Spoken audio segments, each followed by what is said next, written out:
মসজিদে যখন ঢুকবেন ডান পা দিয়ে ঢুকবেন আর দোয়া পড়বেন, আউযু বিল্লাহিল আযীম ওয়া বিওয়াজহিল কারীম ওয়া সুলতানিহিল কদীম মিনাশ শাইতানির রাজীম। বিষ্ণু সাল্লাল্লাহু আলাইহি ওয়াসাল্লাম বললেন, যে ব্যক্তি মসজিদে ঢোকার সময় এই দোয়াটা পড়বে, শয়তান আফসোস শুরু করে, সে বলে, হায় হায়, আজকের দিনের জন্য, সারা দিনের জন্য তো তুই আমার ওয়াসওয়াসা থেকে বেঁচে গেলি, আজকের সারা দিনের জন্য তোরে আমি হারালাম, আজকের সারাটা দিন আল্লাহর পক্ষ থেকে প্রোটেকশন নিয়ে তুই বেঁচে গেলি, আজকের জন্য যা, কালকে তোরে আমি ধরবো।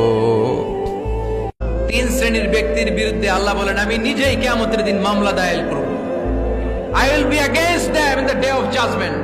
Three categories of people, I will be against them in the day of judgment. তিন শ্রেণীর লোক কিয়ামতের দিন তারা ছাড় পাবে না। আল্লাহ বলেন, আমি নিজেই তাদের বিরুদ্ধে মামলা দায়ের করব। এর মধ্যে এক শ্রেণীর লোক হচ্ছে রাজুলুন ইস্তাআজারা আজীরান ফাস্তাওফা মিনহু ওয়া লাম ইউতি আজরা। একজন শ্রমিক ভাড়া করে তার কাছ থেকে কাজ নিয়েছে, কিন্তু তার পারিশ্রমিক আদায় করে নাই। এরকম আছে না নাই? দাপট দেখায় ইউনিভার্সিটির ক্যান্টিন গুলোতে, ইউনিভার্সিটির ক্যান্টিনে যে খায় মাগার বিল দেয় না, এরকম ডাকাইত আছে না নাই? চায়ের দোকানে চা খায় পরে দিমু, বিল দেয় না, আছে না নাই? দোকানে যে পণ্য কিনে বিল দেয় না, পরে দিমু, আছে না নাই? কিয়ামতের দিন আল্লাহ তোরে মাস্তানি ছুটাবে, চিল্লা এখন ঠিক কিনা?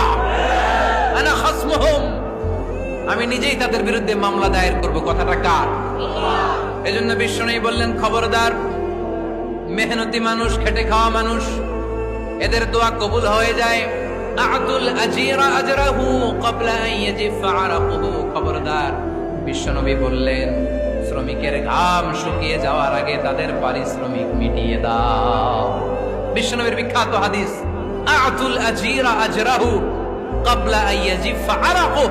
শ্রমিকের ঘাম মাটিতে লাগার আগে, শুকিয়ে যাওয়ার আগে তাদের পারিশ্রমিক মিটিয়ে দাও, কেননা তারা যদি বদদোয়া করে তোমার জীবনকে জাহান্নাম বানিয়ে দিবে কে? অনেক অসাধু ব্যবসায়ী আছে, রমজান আসলে নিত্য প্রয়োজনীয় পণ্যের মূল্য বৃদ্ধি করে দেয়। এরকম আছে না নাই? এগুলো করবেন না, মজুদদারি করবেন না, পণ্যের কৃত্রিম সংকট বাজারে করবেন না। আপনি লাখ টাকা কামায়া ভাবছেন যে রোজাদারদের কষ্ট দিয়ে ধনী হবেন, এমন রোগ আল্লাহ আপনারে দিবে, কোটি টাকা দিয়েও আপনি হাসপাতালের বিল পরিশোধ করার ক্ষমতা আপনার হবে না। খবরদার, শেষ বয়সে দেখবেন কি কষ্ট আপনার হয়। আপনি রোজাদারদের কষ্ট দিচ্ছেন, আল্লাহ আপনার সুখে রাখবে? আল্লাহর দোহাই লাগে, আমার ব্যবসায়ী ভাইরা এটা করবেন না। আরব বিশ্বে আমরা দেখেছি, আরব বিশ্বের ব্যবসায়ীরা সারা বছরে ব্যবসা করে, রমজানে ভর্তুকি দেয়।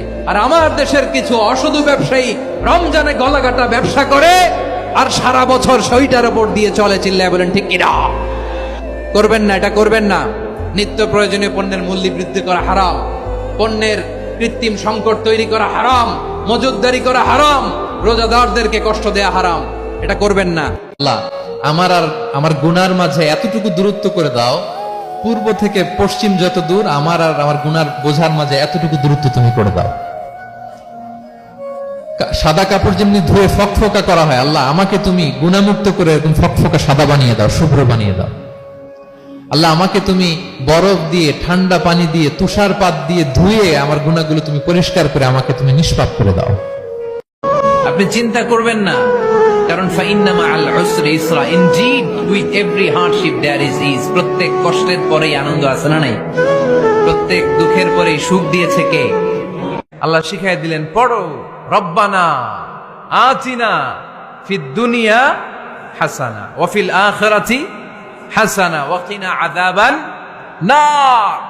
আল্লাহ, তুমি এই দুনিয়ার সব কল্যাণ আমারে দাও, আখিরাতের সব কল্যাণ আমারে দাও, আগুনের শাস্তি থেকে আমারে বাঁচিয়ে দাও। পড়ে না আমিন? বিশ্বনবী দৌড়ে দৌড়ে নামাজে যেতে নিষেধ করেছেন। ইযা উকিমাতিস সালাতু ফালা তাতুহা তাসআউন ওয়া আতুহা তামশুন আলাইকুম বিস-সাকিনা ফামা আদরাকতুম ফাসাল্লু ওয়া মা ফাতাকুম ফাআতিমু। বিশ্বনবী বলেছেন, নামাজের জামাতের ইকামত যখন হয়ে যায়, খবরদার দৌড়ে দৌড়ে নামাজে যাওয়া যাবে, আস্তে আস্তে যাও, হেঁটে হেঁটে যাও। ফামা আদরাকতুম ফাসাল্লু, যতটুকু যে পাবে আদায় করবে, যেটা ছুটে যাবে দাঁড়িয়ে নিজে নিজে পড়বে। কবুল করে নেয়ার মালিক কে? নামাজের জামাত দেখে দৌড় দিবেন, কিভাবে যাবেন? আস্তে আস্তে। আপনি দৌড়ে দৌড়ে গেলে আপনার ব্রেথ ইন ব্রেথ আউট, হাঁপানির ব্যারাম হবে। নামাজে যদি আপনি হাঁপাতে থাকেন, এটা সুন্দর লাগবে?